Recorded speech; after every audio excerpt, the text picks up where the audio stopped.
যে আননিশ্চিত মানুহবিলাকৰ এতিয়া সভাপতি তেওঁ পিছত আপুনি কিয় লাগি আছে এই কথা ক'লে কালি মানে মই গৌৰৱ গগৈ ডাঙৰীয়া আৰু কংগ্ৰেছ দলৰ সকলো নেতৃস্থানীয় ৰাইজক নেতৃস্থানীয় নেতাসকলক সকলোকে বিনম্ৰভাৱে এটা কথা কওঁ যে ৰাইজৰ দলে যে এলায়েন্স বিচাৰিছে এইটো ৰাইজৰ দলৰ স্বাৰ্থত নহয়।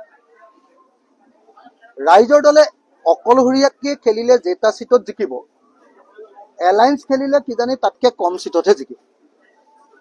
এইটো জাতীয় স্বাৰ্থত, এইটো দেশৰ স্বাৰ্থত, এইটো জনগণৰ স্বাৰ্থত মই এই এলায়েন্সটো আমাৰ ৰাইজৰ দলে বিচাৰি আছো। আপোনালোকে সকলোৱে বুজি পোৱা দৰকাৰ যে আজিৰ দিনটোত অসমখন এজন টাইৰেণ্ট বা এজন স্বেচ্ছাচাৰী শাসকৰ নেতৃত্বত চলি আছে, য'ত কোনো মানুহে নিজৰ কথা ক'ব নোৱাৰে, তেওঁক বাকৰুদ্ধ কৰি দিয়া হয়, তেওঁ মুখখন বন্ধ ৰখা হয়। কেতিয়াবা গুপ্ত হত্যা কৰি ৰাতিয়ে মানুহ গুলিয়াই মাৰি দি কৰি দিয়ে, কেতিয়াবা পুলিচে ধমকি দি কৰে, কেতিয়াবা ভয় ভাবুকি দি কৰে, কেতিয়াবা কাৰোবাৰ আঁচনি কাটি দি কৰে। মুঠতে অসমৰ মানুহৰ মুখ কণ্ঠ এতিয়া হিমন্ত বিশ্ব শৰ্মাৰ দিনত সম্পূৰ্ণৰূপে অৱৰুদ্ধ কৰি দিয়া হৈছে। আৰু এই টাইৰেণ্ট বা স্বেচ্ছাচাৰী শাসকজনক যেতিয়ালৈকে খেদিব নোৱাৰিম তেতিয়ালৈকে অসমৰ মানুহৰ মুক্তি নাই। সেইটো কাৰণেহে আমি এলায়েন্সটো বিচাৰি আছো, নাম্বাৰ 1। নাম্বাৰ 2, বিজেপি চৰকাৰখনে সমগ্ৰ দেশৰ গোটেই দেশৰ সা সম্পত্তি চব বিক্ৰী কৰি সমগ্ৰ দেশৰ ব্যৱসায় বাণিজ্য সকলোকে শেষ কৰি, যিকোনো এজন ব্যৱসায়ী সোধক যে ব্যৱসায় বাণিজ্য খতম, চব মানুহৰ অৱস্থা বেয়া। মানে আপোনাৰ নোটবন্দী, GST, অগৰং বগৰং। আৰে ভাই, হিন্দু মুছলমানৰ কাম কৰি থাকিলে কোনোবাই ভাত খাবলৈ পাব? গোটেই পৃথিৱীৰ মানুহে কি কাম কৰি আছে আৰু আমাৰ গোটেই অসম ভাৰতৰ মানুহ হিন্দু মুছলমানৰ যুঁজত ৰখাই আছে। আপুনি কওকচোন, পৃথিৱীৰ কোনোবা মুখ্যমন্ত্ৰী আছে নেকি যে নিজৰ দলৰ মানুহবিলাকক মন্দিৰৰ ওচৰত গৰু মাংস পেলাবলৈ লগাই দিয়ে আৰু তাৰ পাছত উচতনি দিয়ে যে চব হিন্দু মানুহবিলাকে মছজিদৰ ওচৰত গাহৰি মাংস পেলাব লাগে? এই কথাটো কোৱাৰ কাৰণে হিমন্ত বিশ্ব শৰ্মাৰ লগে লগে জেললৈ যাব লাগিছিলে নে নাই? অসমৰ ইতিহাসৰ আটাইতকৈ সাম্প্ৰদায়িক মানুহজনৰ নাম হিমন্ত বিশ্ব শৰ্মা হয় নে নহয়? যিজন মানুহে তেওঁলোকৰ দলৰ, তেওঁলোকৰ চৰকাৰৰ মানুহৰ জৰিয়তে মন্দিৰৰ ওচৰত গৰু মাংস পেলাইছে, প্ৰত্যেকবাৰে প্ৰমাণিত হৈছে। যিজন মানুহৰ নেতৃত্বতে গৰু মাংস মন্দিৰৰ ওচৰত পেলাইছে, সেইজন মানুহে আকৌ মছজিদৰ ওচৰত গাহৰি মাংস পেলাব লাগে বুলি উচতনি দিছে। এই মানুহজনক চিধা চিধি জেলত দিব লাগে। মই হলেতো হুলত দিলোহেঁতেন।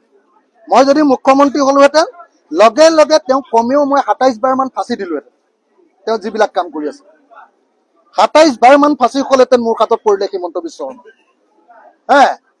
আপোনালোকে দেখিছে নহয় যি কাম কৰি আছে।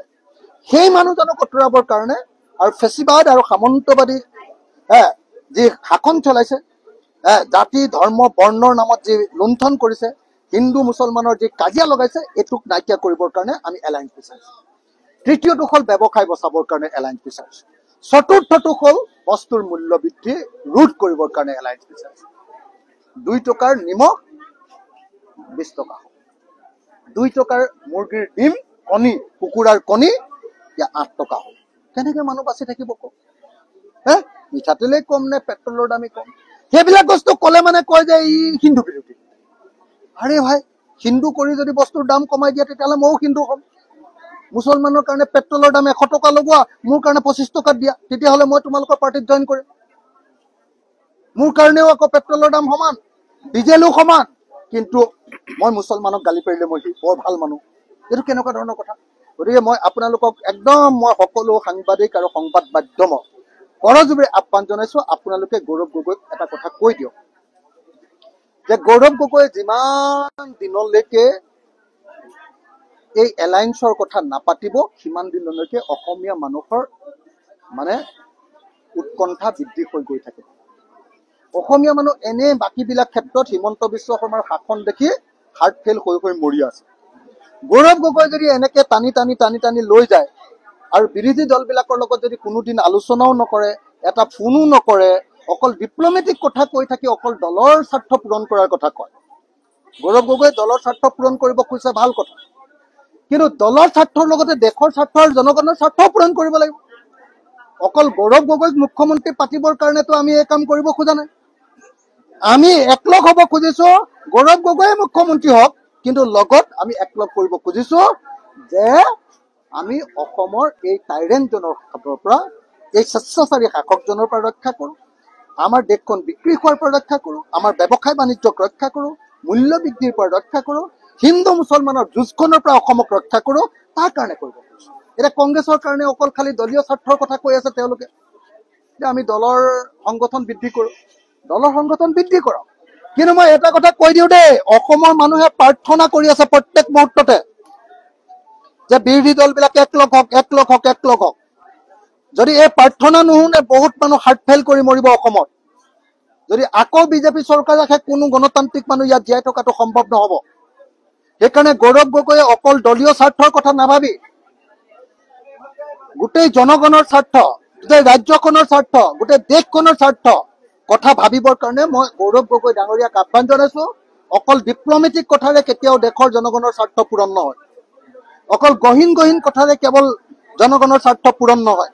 আমি সঁচা কথালৈ আহিব লাগিব, প্ৰেক্টিকেল ফিল্ডলৈ আহিব লাগিব, সঁচা আন্তৰিকতাৰে বুজাবুজি কৰিব লাগিব, সঁচা আন্তৰিকতাৰে এৰাধৰাৰে আমি আগবাঢ়ি যাব লাগিব, আৰু এনেকৈ আগবাঢ়ি গৈ আমি আমাৰ জাতিটোক বচাব লাগিব।